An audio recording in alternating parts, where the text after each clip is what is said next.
Assalamualaikum warahmatullahi wabarakatuh. Yang terhormat Ibu Titi Haryanti SE MSI selaku dosen pembimbing mata kuliah Public Relation. Sebelumnya perkenalkan, nama saya Sofia Dwi Setioningrum dari kelas akuntansi reguler 31 angkatan 2021. NPM 21311049. Saya dari Perguruan Tinggi Politeknik Piksi Ganesha Indonesia. Baik, di sini saya akan mempresentasikan tugas saya yang berjudul Perencanaan Program Public Relation atau Humas. Perencanaan atau planning adalah proses yang berkaitan dengan upaya untuk mengantisipasi kecenderungan pada masa yang akan datang dan penentuan strategi dan taktik yang tepat untuk mewujudkan target dan tujuan organisasi. Di antara kecenderungan dunia bisnis sekarang, misalnya merencanakan bisnis yang ramah lingkungan, merancang organisasi bisnis yang mampu bersaing dalam persaingan global, dan sebagainya. Dalam menjalani tugasnya, seorang public relation harus memiliki perencanaan yang matang dalam programnya. Hal tersebut dikarenakan keputusan yang diambil seorang public relation akan berdampak besar bagi perusahaan. Kegiatan perencanaan juga dapat memudahkan public relation dalam melakukan evaluasi. Hal tersebut juga dijelaskan dalam IPR 1982 yang meliputi upaya yang disengaja, terencana, dan berkelanjutan untuk membangun dan memelihara saling pengertian antara organisasi dan publiknya. Dari IPR tersebut dapat diambil 3 poin penting, yaitu usaha yang disengaja, direncanakan, dan berkelanjutan, membangun dan memelihara, dan saling pengertian. A. Kerangka dasar perencanaan program public relation. 1. Dasar-dasar perencanaan public relation. Pada praktiknya, PR membutuhkan perencanaan yang disusun secara baik dan tepat. Frank Chaikin mengatakan bahwa PR merupakan bentuk komunikasi yang terencana baik untuk perusahaan maupun eksternal perusahaan. Dalam merencanakan strategi komunikasi public relation, menurut Zinhan et al. 1990, yang paling mendasar adalah mengenal publik yang mempunyai keterkaitan terhadap perusahaan atau organisasi, baik berposisi pada internal maupun eksternal perusahaan.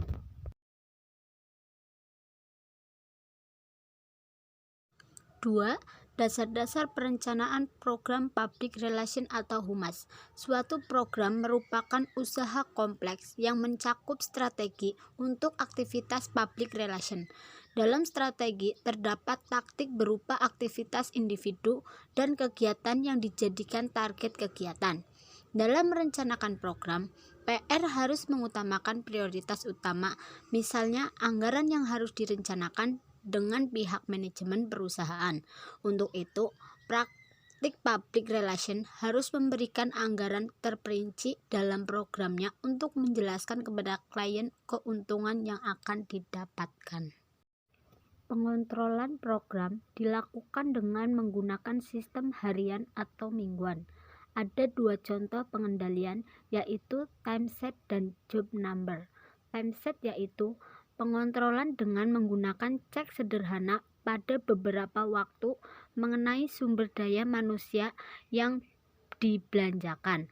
Hal ini sebagai kontrol dini untuk setiap permasalahan yang akan datang, serta untuk mengetahui seberapa jauh target dapat tercapai. Adapun job number berguna untuk mengendalikan biaya dan mengidentifikasikan faktor yang berkaitan dan perintah. Hal ini berkaitan dengan biaya. Dalam perencanaan public relation terdapat 6 langkah, yaitu pengenalan situasi, penempatan tujuan, definisi halayak, pemilihan media dan teknik public relation, perencanaan anggaran, dan pengukuran hasil. 3. Alasan perlunya perencanaan public relation. Beberapa alasan perlu dilakukan perencanaan public relation, yaitu menetapkan target-target operasi humas yang akan menjadi tolak ukur atas segenap hasil yang diperoleh. 2. Memperhitungkan jumlah jam kerja dan berbagai biaya yang diperlukan. 3. Menyusun skala prioritas untuk menentukan jenis program atau kegiatan waktu yang dibutuhkan. 4.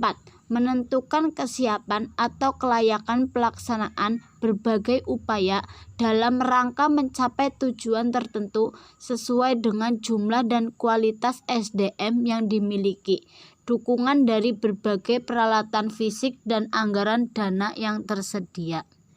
B. Konsep perencanaan strategi public relation atau HUMAS. 1. Pengertian perencanaan public relation atau HUMAS. Secara umum, perencanaan merupakan proses penentuan tujuan organisasi atau perusahaan, kemudian menyajikan atau mengartikulasikan dengan jelas strategi-strategi atau program dan operasi atau tindakan yang diperlukan untuk mencapai tujuan perusahaan secara menyeluruh. Pada dasarnya, perencanaan mengandung sifat pengalaman karena sedetail apapun suatu perencanaan, tetap saja tidak lepas dari ketidakpastian. Hal ini disebabkan sulitnya mengidentifikasi secara pasti tentang faktor-faktor yang berpengaruh serta faktor-faktor yang turut menuntut wujud masa depan yang diinginkan.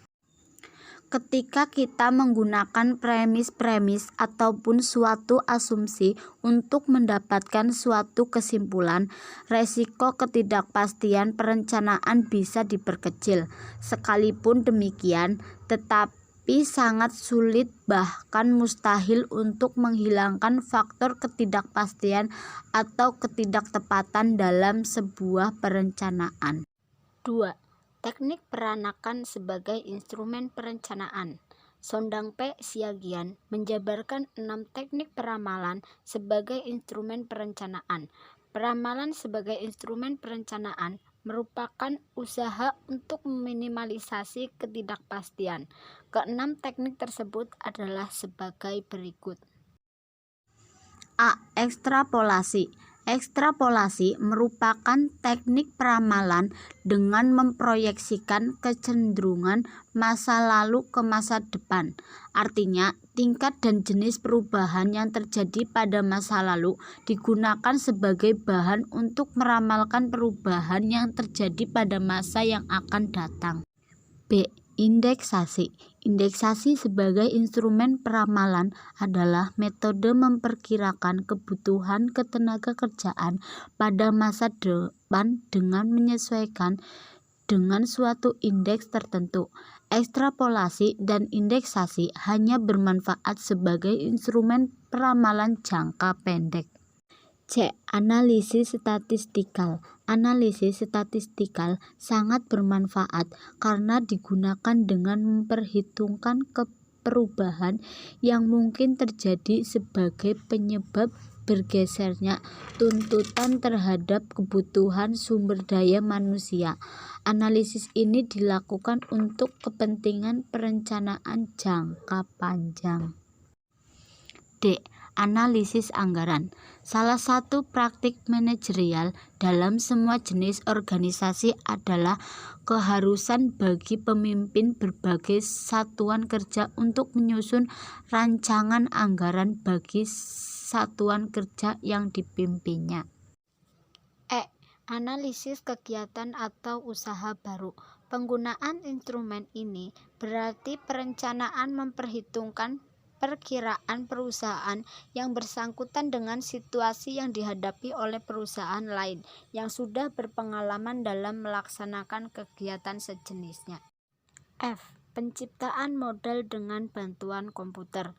Salah satu keuntungan yang dapat dipetik dari pemanfaatan teknologi komputer dalam perencanaan sumber daya manusia adalah bahwa jika terjadi perubahan dalam penawaran dan perubahan ketenaga kerjaan, pertumbuhan tersebut dapat segera dimasukkan ke dalam komputer untuk menyempurnakan rumus peramalan sehingga aktualisasinya lebih terjamin.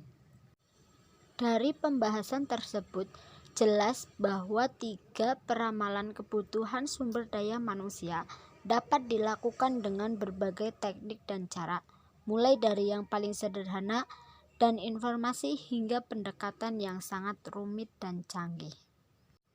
Pendekatan yang cocok selalu bersifat situasional, artinya tidak ada satu pendekatan yang cocok bagi suatu organisasi dalam setiap tahap penjelasannya. Ketepatan dalam pendekatan ditentukan oleh 3 hal, yaitu eksternal, tentang internal, dan situasi ketenagakerjaan dalam organisasi pada suatu kurun waktu tertentu. C. Proses perencanaan public relation atau humas. 1. Research atau penelitian. Seorang praktisi PR harus mengenal gejala dan penyebab permasalahan. Oleh sebab itu, praktik PR perlu melibatkan dirinya dalam penelitian dalam pengumpulan fakta. Ia perlu membantu dan membaca tentang pengertian, opini, sikap, dan perilaku orang-orang yang berkepentingan dan terpengaruh oleh tindakan perusahaan. Seorang praktisi PR harus jeli dalam melihat data dan fakta yang erat sangkut pautnya dengan pekerjaan yang akan digarap. Segala keterangan harus diperoleh selengkap mungkin. Dalam tahap mendefinisikan penelitian, seorang praktisi PR harus mengolah data faktual yang telah ada, pengadaan perbandingan, melakukan pertimbangan, dan menghasilkan penilaian, sehingga dapat diperoleh kesimpulan dan ketelitian dari data faktual yang telah didapat. Proses PR tidak sederhana pengumpulan data dan fakta, namun juga harus mengedepankan pengolahan, penelitian, pengklasifikasian, dan penyusunan data sedemikian rupa sehingga memudahkan pemecahan masalah nantinya. Penelitian dalam pencarian data ini dapat dilakukan dengan cara survei dan polling, wawancara, focus group discussion, wawancara mendalam, dan walking around research. 2. Planning atau perencanaan. Setelah tahap penelitian dan pencarian data, praktisi PR melanjutkan ke tahap perencanaan. Dalam tahap ini, praktisi PR melakukan penyusunan masalah. Ia melakukan pemikiran untuk mengatasi masalah dan menentukan orang-orang yang akan menggarap masalah nantinya. Perencanaan ini tidak boleh diabaikan, namun harus dipikirkan secara matang karena turut menentukan suksesnya pekerjaan PR secara keseluruhan. Perencanaan disusun atas data dan fakta yang telah diperoleh, bukan berdasarkan keinginan PR. Berdasarkan pada rumusan masalah, dibuat strategi perencanaan dan pengambilan keputusan untuk membuat program kerja berdasarkan kebijakan lembaga yang juga disesuaikan dengan kepentingan publik. Kata kunci tahap ini adalah what should we do and we. 3. Action and communication. Aksi dan komunikasi. Komunikasi seringkali dilakukan berdasarkan asumsi pribadi oleh seorang praktisi PR. Akibatnya, tindakan tersebut terkadang membawa hasil yang buruk dan tidak disarankan karena akan beresiko pada citra perusahaan. Tahap ini dilewati untuk mendapatkan jawaban pertanyaan how do we do it and say it. Tujuan objektivitas yang spesifik harus dikaitkan untuk mencapai aksi dan komunikasi yang akan dilakukan oleh praktisi PR. Ia harus mampu mengkomunikasikan kelak pelaksanaan program sehingga dapat mempengaruhi sikap publiknya yang kemudian mendorong mereka untuk mendukung pelaksanaan program tersebut. Selain itu, ia juga harus melakukan aksi dan melakukan kegiatan PR sebaik-baiknya. Kegiatan aksi ini merupakan kegiatan komunikasi selayaknya komunikasi kelompok, komunikasi massa, dan komunikasi organisasional. D. Model perencanaan program public relation. 1. Pengenalan situasi. Model perencanaan kegiatan PR dengan pengenalan situasi adalah dengan melakukan perencanaan logis yang merupakan prosedur penyusunan rencana yang didasarkan pada pencapaian tujuan. Situasi PR biasanya menyangkut hal-hal yang dihadapi oleh para praktisi PR. Pada situasi ini, tujuan yang ingin dicapai adalah mengubah 4 sikap negatif menjadi 4 sikap positif. Melalui pengubahan tersebut diharapkan pada akhirnya akan dicapai suatu pengetahuan yang dapat menumbuhkan pemahaman. Pengenalan situasi dilihat dari sikap negatif antara lain. 1. Permusuhan. 2. Prasangka. 3. Apati. 4. Sikap acuh tak acuh. 2. Penetapan tujuan. Setiap tujuan organisasi dalam pengertian yang luas akan jauh lebih mudah dijangkau apabila usaha mencapai juga disertai dengan kegiatan-kegiatan humas, baik itu yang dilakukan oleh unit atau departemen humas internal maupun lembaga konsultasi humas eksternal. Seperti masalah keterbatasan sumber daya, khususnya tidak semua tujuan tersebut bisa dicapai. Terpilihnya tujuan tidak hanya semata-mata ditentukan oleh keterbatasan sumber daya, tetapi bisa berasal dari sejauh mana pimpinan perusahaan atau organisasi yang bersangkutan menyadari arti pentingnya humas dan seberapa baik ia menjalani hubungan dengan kalangan media massa. 3. Definisi halayak. Betapa pentingnya suatu organisasi harus mengenali dan membatasi halayaknya, karena ia harus menentukan bagian yang paling sesuai atau yang paling dibutuhkannya. Kalau halayak yang potensi ternyata terlalu luas atau bervariasi, maka halayaknya hanya berfokus sebagai di antaranya. Walaupun untuk beberapa halayak kita bisa menjangkaunya sekaligus melalui media-media tertentu seperti surat kabar dan televisi. 4. Pemilihan media dan teknik-teknik humas. Media dan teknik humas. Media dan teknik humas sangat bervariasi. Bila kita membandingkan media humas dan media iklan, akan muncul beberapa hal menarik, yaitu humas. Para praktisi humas cenderung pada media-media yang bercakupan lebih luas. Para praktisi humas berhubungan dengan para editor, jurnalis, serta para produser TV dan radio. Kolom dan waktu siar untuk artikel humas terkadang tidak harus dibayar. Kampanye humas bersedia menggunakan media apa saja asalkan bisa menjangkau sebanyak mungkin halayak. Program-program humas secara umum tidak terlalu pilih-pilih media seperti iklan. Periklanan condong pada media-media yang punya ciri khas menarik atau glamor sesuai dengan karakteristik halayak yang hendak dituju. Para praktisi periklanan lebih banyak berhubungan dengan manajer iklan dari berbagai perusahaan dan petugas iklan di media massa. Kampanye periklanan biasanya dilakukan terbatas pada media-media yang biasa diharapkan akan menumbuhkan hasil maksimal dengan biaya serendah-rendahnya. Dunia periklanan selalu memilih tempat-tempat tertentu yang paling menjanjikan keberhasilan. 5. Pengaturan anggaran. Para perencana media humas juga harus memperhitungkan media mana yang harus digunakan untuk menjangkau halayak yang dipilih. Tentunya sesuai dengan keterbatasan anggaran yang ada. Pentingnya anggaran. Adapun arti penting dari penyusunan anggaran bersumber dari adanya berbagai alasan, yaitu 1. Untuk mengetahui seberapa banyak dana yang diperlukan dalam rangka membiayai suatu program atau kampanye humas. 2.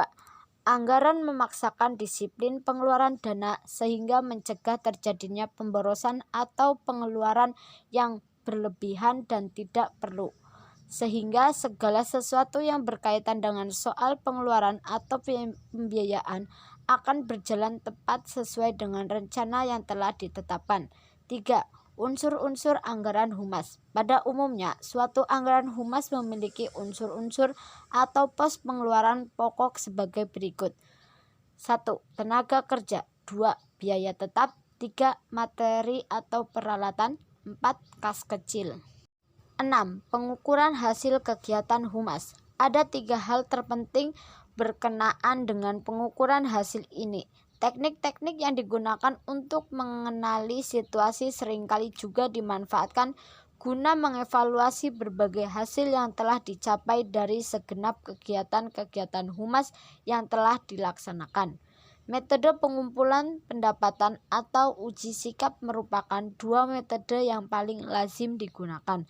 Metode-metode evaluasi hasil biasanya diterapkan pada tahap perencanaan. Namun bila perlu, penyusunan bisa pula dilakukan selama berlangsungnya proses pelaksanaan dari program humas yang bersangkutan. Setiap program humas harus memiliki tujuan yang pasti. Sekian dan terima kasih presentasi dari saya. Kurang lebihnya saya mohon maaf. Wassalamualaikum warahmatullahi wabarakatuh.